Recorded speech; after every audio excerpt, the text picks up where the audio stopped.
चलो ठीक है, गुरुत्वाकर्षण के सार्वत्रिक नियम का महत्व पढ़ेंगे अपन लोग। महत्व क्या है, मतलब इस बल के कारण क्या क्या होता है, वही महत्व है। मतलब जो घटनाएं होती हैं, जैसे अपन को, जैसे इसमें लिखा है कि हमको बांधे रखने वाला बल है ना, पृथ्वी पर हमको बांधे रखने वाला बल कौन है? क्योंकि अगर गुरुत्वाकर्षण बल नहीं होता पृथ्वी का तो हम लोग कहाँ चले जाते? मतलब इस पृथ्वी के गुरुत्वीय क्षेत्र से बाहर चले जाते हैं, दूसरे ग्रह में चले जाते हैं। तो हमको जो बांधे रखने वाला बल है ना, पृथ्वी पर बांधे रखने वाला बल, या अपन लोग पृथ्वी पर बंधे हुए हैं, कौन सा बल है, किस बल के कारण है? गुरुत्वाकर्षण बल के कारण ही। तो हमको बांधे रखने वाला जो बल है वो गुरुत्वाकर्षण बल है। और क्या होता है, जो सूर्य के चारों ओर ग्रह गति कर रहे हैं है ना, वो सूर्य के गुरुत्वाकर्षण बल के कारण कर रहे हैं। अगर सूर्य का ग्रहों पर गुरुत्वाकर्षण बल नहीं होता, या सूर्य ग्रहों पर अपना गुरुत्वाकर्षण बल नहीं लगाता, तो क्या होते, ग्रह अलग अलग हो जाते हैं।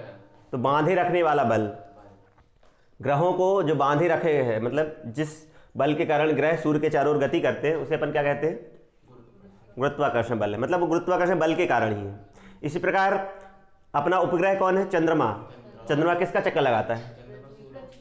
पृथ्वी का लगाता है, क्योंकि उपग्रह उपग्रह ग्रह के चक्कर लगाता है और ग्रह सूर्य के चक्कर लगाते हैं। तो अपना जो उपग्रह है कौन है? चंद्रमा। तो चंद्रमा भी पृथ्वी के चारों ओर गति कर रहा है। क्यों कर रहा है? गुरुत्वाकर्षण बल के कारण होता है ना। जैसे अपन रस्सी में पत्थर बांध के घुमाते हैं, या कुछ भी चीज बांध के घुमाओ, तो वहां पे रस्सी में जो तनाव बल होता है ना, उस बल के कारण वो घूमती है। रस्सी कभी टूट जाती है तो पत्थर अलग हो जाता है, घूम नहीं पाएगा, ये वृत्ताकार गति नहीं कर पाएगा। उसी प्रकार हमको या पृथ्वी को जो बांधे हुए बल है, सूर्य के चारों ओर बांधने वाला है ना, सूर्य अगर है अपने पास, सन सूर्य है और इसके चारों ओर ग्रह गति कर रहे हैं, तो अगर यहाँ पे पृथ्वी है और ग्रह भी हो सकते हैं, तो ये सूर्य अपनी तरफ खींच रहा है इस पे, तो ये बल लग रहा है। जैसे रस्सी में तनाव होता है, वैसे यहाँ पे जो बल लग रहा है गुरुत्वाकर्षण बल है। अगर ये बल नहीं होता तो ये अपन बाहर चले जाते है ना। जैसे मान लो, या मतलब पृथ्वी ऐसे गति कर रही है v वेग से, v चाल से, और सूर्य इसको खींचे हुए, अगर ये बल नहीं होता, ये बल हट जाए, गुरुत्वाकर्षण बल हट जाएगा, तो ये पृथ्वी ऐसे निकल जाएगी आगे। जैसे कभी रस्सी से पत्थर बांध के घुमाओगे, रस्सी टूट जाती है ना, पत्थर आगे चला जाता है। अगर रस्सी यहाँ पे टूटी तो पत्थर यहाँ चला जाएगा, वृत्ताकार गति नहीं करेगा। फिर अगर रस्सी यहाँ पे टूटती तो पत्थर यहाँ चला जाएगा, यहाँ टूटती तो इधर चला जाता है, स्पर्शी जाता है, टेंजेंशियल बोलते हैं उसको, ठीक है। तो जहां भी अगर ये बल टूट जाता है, ये गुरुत्वाकर्षण बल खत्म, तो पृथ्वी की वृत्ताकार गति भी खत्म हो जाएगी, या अन्य जो ग्रह हैं उनकी भी वृत्ताकार गति खत्म हो जाएगी। तो हमको जो बांधे रखने वाला बल है वो कौन सा बल है? गुरुत्वाकर्षण बल। और सूर्य के चारों ओर ग्रहों की गति क्यों होती है? गुरुत्वाकर्षण बल के कारण ही होती है। पृथ्वी के चारों ओर चंद्रमा की जो गति है वो किसके कारण ही है? गुरुत्वाकर्षण बल के कारण ही है ना। तो ये जो पॉइंट लिखे हैं, हम पृथ्वी, मतलब हमें पृथ्वी पर बांधे रखने वाला बल क्या है? गुरुत्वाकर्षण बल ही तो है। तो ये महत्व है इसका, हमें पृथ्वी पर बांधे रखने वाला बल कौन है? गुरुत्वाकर्षण बल ही, गुरुत्वाकर्षण बल है। दूसरा, सूर्य के चारों ग्रहों की गति, सूर्य के चारों ओर ग्रहों की गति है ना। और इसी तरह लिख सकते हैं पृथ्वी के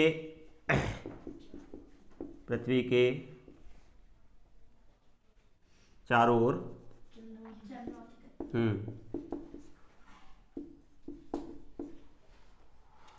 पृथ्वी के चारों ओर चंद्रमा की गति। और ये जो ज्वार भाटा आते हैं ना, ज्वार भाटा मतलब क्या होता है? समुद्र का पानी उठता है, गिरता है एकदम से, वो ज्वार भाटा। ज्वार भाटा क्यों आता है? क्योंकि वहां से चंद्रमा और सूर्य पानी को खींच रहे हैं अपनी तरफ, इसलिए पानी ऊपर की ओर उठता है गुरुत्वाकर्षण बल के कारण। जब गुरुत्वाकर्षण बल ज़्यादा हो जाता है तो पानी उठता ऊपर की ओर, मतलब ज्वार आता है ना, लहरें उठती हैं, ज्वार और भाटा है ना, पानी का उठना और गिरना, उसको ज्वार भाटा कहते हैं, ऊंचा उठना, ठीक है। तो ज्वार और भाटा है ना क्यों आते हैं? चंद्रमा और पृथ्वी के आकर्षण बल के कारण ही आते हैं। तो चंद्रमा एवं सूर्य के कारण ज्वार भाटा, है ना, ज्वार भाटा मतलब समुद्रों में लहरें आना, पानी का ऊपर उठना और गिरना ज्वार भाटा कहलाता है। तो ये गुरुत्वाकर्षण बल का महत्व है ना। मतलब ये सब घटनाएं क्यों होती हैं? गुरुत्वाकर्षण कारण। अगर ये गुरुत्वाकर्षण नहीं होता तो ये सब घटनाएं नहीं होती, तो इसलिए इसका महत्व है। अगर ये नहीं होता तो ये घटनाएं नहीं होती। फिर अगला जो टॉपिक है वो है मुक्त पतन। एक बार और बताता हूं, मुक्त पतन, फ्री फॉल, ठीक है, फ्री फॉल इसको बोलते हैं, है ना। मुक्त पतन क्या होता है? जब अपन किसी वस्तु को छोड़े, है ना, कोई वस्तु है, मान लो ये पृथ्वी है, हम पृथ्वी की सतह पर रहते हैं कि पृथ्वी के अंदर? पृथ्वी की सतह पर। एक पृथ्वी मान लो गोला है, तो अपन लोग इसके अंदर है कि इधर है, सतह पर, है ना। कई लोग बोले पृथ्वी के अंदर रहते हैं, बोलते तो यही है अपन पृथ्वी के अंदर रहते हैं, सूर्य के अंदर तो नहीं रहते। अंदर का मतलब है अपन यहाँ पे हैं, सतह पर, है ना, पृथ्वी की सतह पर। अब कई लोग बोलते हैं यहाँ हो गए तो गिर नहीं जाएंगे। क्यों नहीं गिरते? गुरुत्वाकर्षण बल कारण नहीं गिरते। जो व्यक्ति इधर है वो भी तो है वहाँ पे खड़ा है, क्योंकि पृथ्वी उसको खींचे हुए, नहीं तो यहाँ से टपक जाए, है। तो अपन लोग इधर सतह पर होते हैं, ठीक है। तो कोई वस्तु अगर गिरती है, मान लो कोई वस्तु नीचे की ओर गिरती है, ऐसे पृथ्वी उसको खींच रही है, इस पर गुरुत्वाकर्षण बल लग रहा है ना। तो पृथ्वी हर वस्तु को, अगर कोई वस्तु को छोड़ दिया जाए ऊपर से, नीचे गिरती है अगर वस्तु, क्यों गिरती है? पृथ्वी के गुरुत्वाकर्षण बल के कारण गिरती है ना। मतलब पृथ्वी हर वस्तु पर, नीचे गिरती हुई वस्तु पर क्या लगाती है? गुरुत्वाकर्षण बल। या कोई वस्तु गुरुत्वाकर्षण बल के कारण ही नीचे गिरती है, गुरुत्वाकर्षण बल नहीं होता तो नहीं गिरती, है ना। तो अगर कोई वस्तु पे सिर्फ कौन सा बल लग रहा है? गुरुत्वीय बल लग रहा है। गुरुत्वीय बल मतलब, गुरुत्वीय बल मतलब पृथ्वी का किसी वस्तु पे जो बल होता है, गुरुत्वाकर्षण बल, उसको गुरुत्वीय बल ही कह देते अपन। है तो गुरुत्वाकर्षण, लेकिन गुरुत्वीय बल बोलते हैं। गुरुत्वीय बल मतलब पृथ्वी का किसी वस्तु पे लगने वाला बल, उसे गुरुत्वीय बल कहते हैं। तो हर वस्तु गुरुत्वीय बल के कारण नीचे गिरती है, और इस गिरती हुई वस्तु के वेग में जो परिवर्तन होता है ना, वेग में परिवर्तन, क्योंकि धीरे धीरे उसकी स्पीड बढ़ती है, वेग बढ़ता है, वेग बढ़ता है, नीचे गिरती है तो, है ना। हर सेकंड उसका वेग कितना बढ़ता है पता है? 9.8। अभी आगे पता चलेगा जो त्वरण होता है। मतलब हर समय, मतलब हर सेकंड उसकी स्पीड बढ़ती जाती है, और स्पीड का बढ़ना या वेलोसिटी का बढ़ना क्या कहलाता है? त्वरण। तो नीचे गिरती वस्तु के वेग में जो प्रति सेकंड वृद्धि होती है वो त्वरण कहलाता है ना। और पृथ्वी के गुरुत्वाकर्षण बल के कारण वस्तु का नीचे गिरना क्या कहलाता है? मुक्त पतन। अपन यहाँ पे दूसरे और बल को नहीं मान रहे हैं, क्योंकि जब वस्तु नीचे गिरती है तो उस पर बहुत सारे बल कार्य करते हैं। जैसे धूल के कण मैंने बताया था, धूल के कण हैं यहाँ पे बहुत सारे, वो रोक रहे होंगे, मतलब ऊपर की ओर बल लगाते, उसको आने से नीचे रोकेंगे, है ना। तो रेजिस्टेंस प्रोवाइड करते हैं या प्रतिरोध करते हैं, विरोध करते हैं नीचे आने का। लेकिन अभी ऐसा मान रहे हैं अपन कि यहाँ पे सिर्फ पृथ्वी का कौन सा बल लग रहा है? गुरुत्वाकर्षण बल ही लग रहा है। तो नीचे पृथ्वी के गुरुत्वीय बल के कारण नीचे गिरती वस्तु को, जो वस्तु गिरती है उसे बोलते हैं मुक्त पतन, है ना। यदि कोई वस्तु नीचे गिर रही है और उस पर केवल कौन सा बल लग रहा है? गुरुत्वीय बल लग रहा है, तो उसे बोलते हैं मुक्त पतन, है ना। लिखो, ये मैंने पिछली क्लास में लिखाया था ना।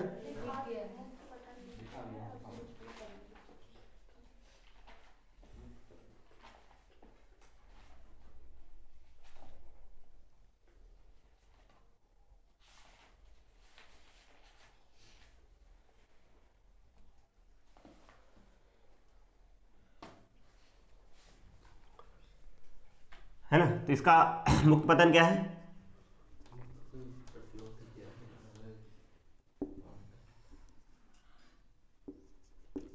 देखो, जब कोई वस्तु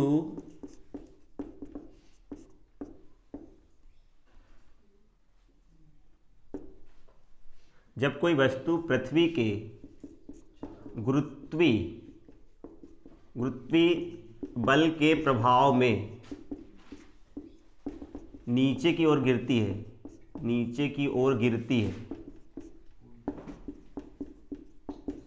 ठीक है, गिरती है। जब कोई वस्तु पृथ्वी के गुरुत्वीय बल के प्रभाव में नीचे गिरती है तो इसे मुक्त पतन कहते हैं। मुक्त पतन कहते हैं। ये भी डेफिनेशन लिख सकते हो, जब कोई वस्तु पृथ्वी के गुरुत्वीय बल के प्रभाव में नीचे की ओर गिरती है, मतलब सिर्फ गुरुत्वीय बल के प्रभाव में नीचे गिर रही है, तो इसे मुक्त पतन कहते हैं। या जब कोई वस्तु पृथ्वी गुरुत्वीय बल के कारण नीचे की ओर गिरती है, केवल गुरुत्वीय बल के कारण, है ना, गुरुत्वीय बल। जब कोई वस्तु पृथ्वी के केवल है, जब कोई वस्तु पृथ्वी के केवल गुरुत्वीय बल के प्रभाव में नीचे की ओर गिरती है, अपन यहां पे केवल गुरुत्वीय बल ही मान रहे हैं, लेकिन ऐसा प्रैक्टिकली संभव नहीं है। कोई वस्तु जब नीचे की ओर गिरती है तो उस पर वायु के कण क्या करते हैं, प्रतिरोध उत्पन्न करते हैं, इसलिए कागज जो है तो वो धीरे धीरे गिरता है, और लोहे की वस्तु अगर फेंकोगे, पत्थर फेंकोगे तो जल्दी गिर जाता है ना। तो वो चीज़ होता है मुक्त पतन, है ना। लेकिन अपन ऐसा मान रहे हैं कि मुक्त पतन है, उस पर पृथ्वी का गुरुत्वीय बल ही लग रहा है, इसके अलावा कोई बल नहीं लग रहा है, उसे गुरुत्वीय क्या बोलेंगे, मुक्त पतन बोलेंगे। और अगर मुक्त पतन की स्थिति है ना, तो अगर अपन कागज और पत्थर एक ही ऊंचाई से फेंकोगे तो दोनों एक साथ जमीन पे पहुंचेंगे। कैसे, क्या, वही तो बता रहा हूं कि अगर मुक्त पतन मानोगे तो कागज और पत्थर दोनों एक साथ जमीन पे पहुंचेंगे। ठीक है, क्यों? क्योंकि वहां पे अपन मुक्त पतन मान रहे हैं और गुरुत्वाकर्षण बल दोनों वस्तुओं पे सेम ही लगेगा, है ना, एक ही त्वरण से वो नीचे की ओर आएंगे। बल तो अलग अलग होगा लेकिन त्वरण उनका दोनों का सेम होगा। अभी देखो पता चलेगा। अच्छा, जो अपन बोल रहे हैं मुक्त पतन, अब मुक्त पतन के कारण क्या होता है, जब वस्तु नीचे की ओर गिरती है तो उसके वेग में वृद्धि होती है ना। और वेग में वृद्धि या प्रति सेकंड वेग में वृद्धि को अपन क्या बोलते हैं, त्वरण कहते हैं। तो अभी इसको बोलते हैं अपन गुरुत्वीय त्वरण। ठीक है, नेक्स्ट टॉपिक है अपना गुरुत्वीय त्वरण। गुरुत्वीय त्वरण, इसको है ना गुरुत्वीय त्वरण। गुरुत्वीय त्वरण क्या होता है, नीचे की ओर गिरती वस्तु के वेग में, या नीचे की ओर वस्तु के मतलब पृथ्वी के गुरुत्वाकर्षण बल के कारण नीचे गिरती वस्तु में त्वरण उत्पन्न हो जाता है, उसे अपन क्या बोलते हैं, गुरुत्वीय त्वरण कहते हैं। ठीक है, तो नीचे की ओर अपन बोल सकते हैं पृथ्वी के गुरुत्वीय बल के कारण, है ना, गुरुत्वीय बल के कारण नीचे की ओर गिरती हुई वस्तु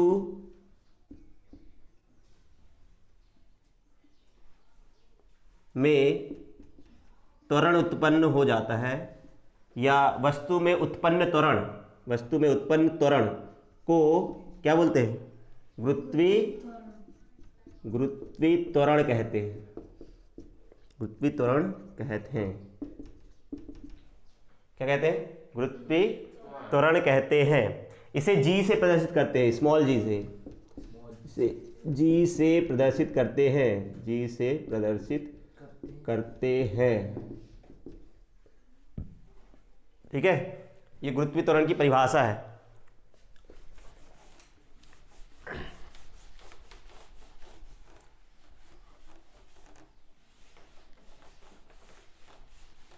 तो मुक्त रूप से जब कोई वस्तु गिरती है तो उस पर गुरुत्वीय बल लगता है, गुरुत्वीय बल के कारण उसके वेग में वृद्धि होती है या वेग में परिवर्तन होता है, उसके कारण उसमें त्वरण उत्पन्न हो जाता है, उसे अपन गुरुत्वीय त्वरण कहते हैं।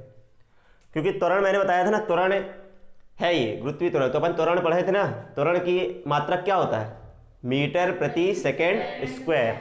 तो जी का जो मात्रक होता है, जी का मात्रक क्या होता है, हाँ, त्वरण का मात्रक होता है मीटर प्रति सेकेंड, है ना, सेकेंड का स्क्वायर, सेकेंड का वर्ग, मीटर प्रति सेकेंड स्क्वायर, या फिर मीटर सेकेंड की पावर -2, है ना, ये एक ही बात।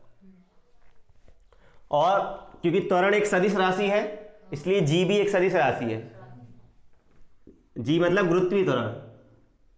ठीक है, जी एक क्या है, सदिश राशि है।